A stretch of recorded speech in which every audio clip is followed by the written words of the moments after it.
back. Man, I'm about to drop me a mixtape.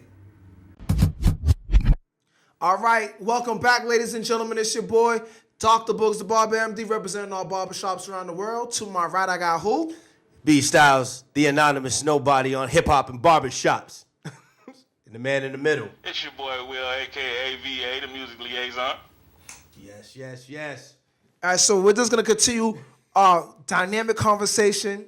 What makes a great MC?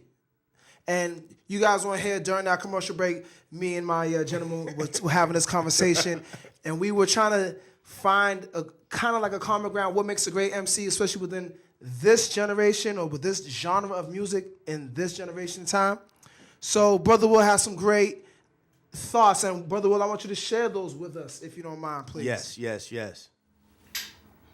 Well, like we were saying during the break, it's really unfair to these young cats to even attempt to put them in a lane and hold them to a standard in which is not relevant. Their times of living and their story is totally different than what we've experienced in the 80s.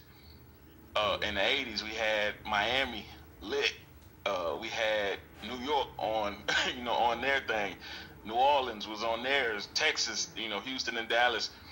We heard all of these stories from all over, and these cats aren't really living like that. The times have changed. They getting their little money, but you don't have the ability to tell stories like Frank Lucas and other names we won't put out there. But you had big time cats doing big time things, in a world where it was easy to tell stories from that vantage point. These kids' vantage point is partying.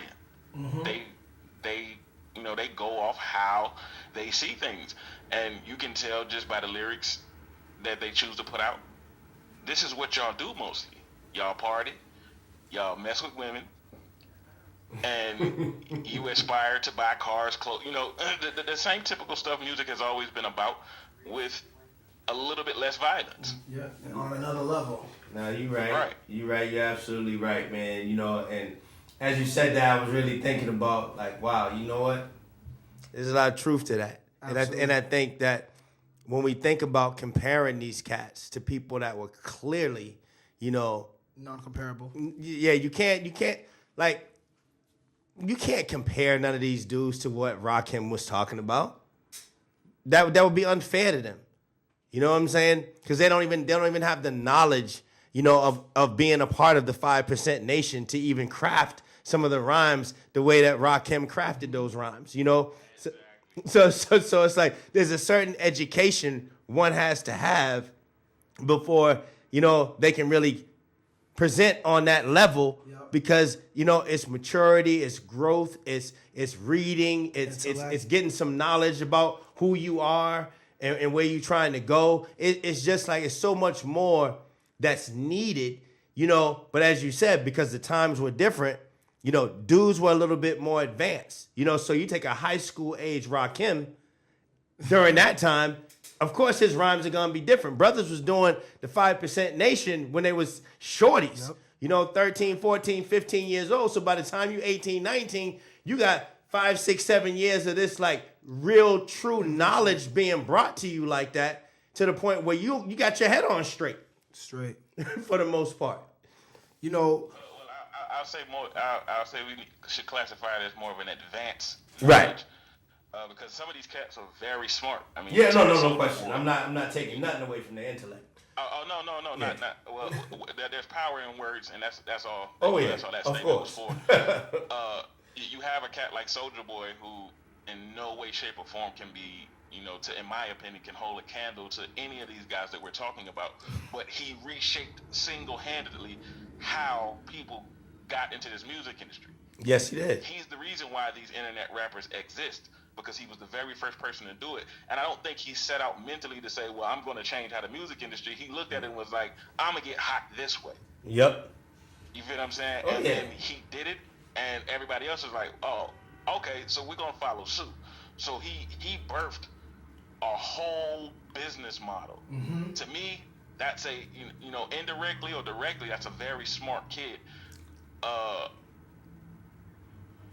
But it's not the advanced knowledge that you were just speaking of with the 5%ers and Right, all that shit, right. all of that information that them cats were getting, like you said, when they were 14, 15 years old back in the 80s. Yeah, it was a completely different thing. But you're right. For this young man to use MySpace, as his platform, and had everybody Superman in it. Let's just be honest. You had grown folks doing the Superman. But but the thing I can appreciate about this isolated gentleman, brother Soulja Boy, is that he was hungry. Yeah. He was hungry. So even though, like, and every time I think of Soulja Boy, I think of Kanye West before he dropped his first album.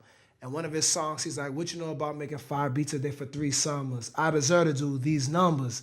And so when I think of Soulja Boy, how he was just putting out beats all the time and just putting out songs all the time, so that the way the world did business, or the way we kind of saw things, that worked in his advantage, but he still put that work. So like that was his struggle. So of course, and so I agree fully with what you said, Will, in terms of we can't hold them to the type of standards that we're expecting. That we're expecting, but what we can do is just appreciate what they bring and their struggles, because we can't compare the struggles, because growing up in the 70s, 80s, 90s is a lot different than growing up in the 90s, like being born in 95, you know what I'm saying, and then growing up in the Y2K.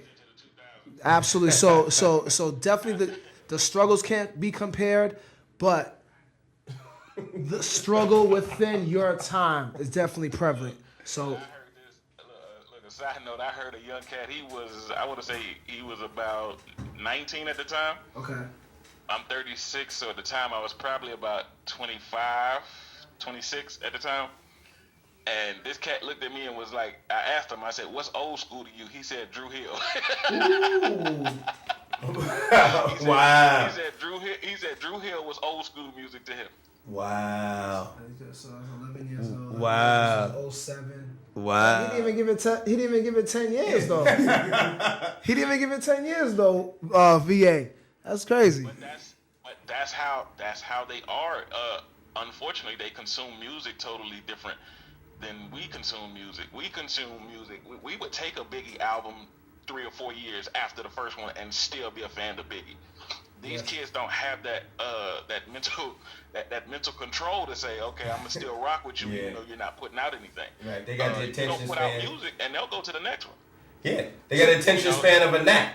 Okay, well, all right. Well, I need your perspective. Do you think it's harder for an MC to be an MC, given with the rate in which music is consumed and published, right? To what you said, MC, to what standard? Are you talking about the true definition of MCing? I'm talking about just maybe half People making records. Yeah, take it halfway, or even a decent MC on a track. Do you think it's kind of hard because people are trying to like put it out so much, so the quality is being affected because they're trying to get it out and trying to stay up with the times? It's hard for the fake ones.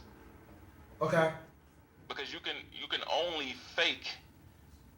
Okay, let's put it like this. Jay-Z, for the past 10 years or more, has told us the same story over and over. He just figured out a new way to do it every single time to make you still love that same story. Up until 444, where it was like, okay, I'm off of that completely. I'm going to shift over here and tell you something different. But prior to that, if you really break it down, it was the same message, the same story over and over and over and over again. Yeah, He was just creative enough to tell. He was creative enough to tell you the same story because it was his story. Right. So in this day and age, because the outlets for music, you don't have to wait for CDs to be printed up. You don't have to wait for this and that to happen. You don't have to wait for this marketing team to do A, B, C, and D. There is no reason if your message is your message, and you are, you see yourself as a commodity to the hip hop industry, that you can't make it. Right. Yeah, you know what? The problem is, do you want to conform to what the consumers are saying they want to buy? Right. Absolutely. You know, because for me, since you mentioned Jay-Z, for me, the best album Jay-Z ever made was Reasonable Doubt. And the reason why I say that is because at that particular time, nobody, no MC had given you what was kind of going on in the brain of a drug dealer. You know, what his inner thoughts was, deeper inner thoughts were. You know, when you think about those songs, The Evils, you know, Can I Live, you know, Dead Presidents. You know, when you really listen to those songs, he is talking some real heavy-duty stuff. You know, for precipitation, we stack chips hardly. You know, I mean, he talking about weather. He talking about bad times. He's integrating all these different things. You know, and it is really something. But we're going to take a break. And when we come back, you already know what time it is. It ain't hard to tell. We'll be right back on the flip side. Barber Time is serving others, people who are not able to make this trip, people who are not able to pay to get on a flight to come here, people who are not able to even have the understanding that they need to be at an event like this. Barber Time brought it. Barber Time is the reason why that I am able to speak to the masses, because it's you guys' venue, your camera, your mics that let me speak louder than just standing here at this barber convention. It's time for you barbers, I'm calling your name. It's time for you stylists, I'm calling your name, to prepare yourself for the opportunity, because the opportunity is coming. And I'm telling you, Barber Time is the best media, social media for the barbers out there. Listen, watch Barber Time, because this is what we do, baby. This is the barber industry, this is what we do, and this is how we get down. No doubt. No doubt. No doubt. And Barber Time all the time.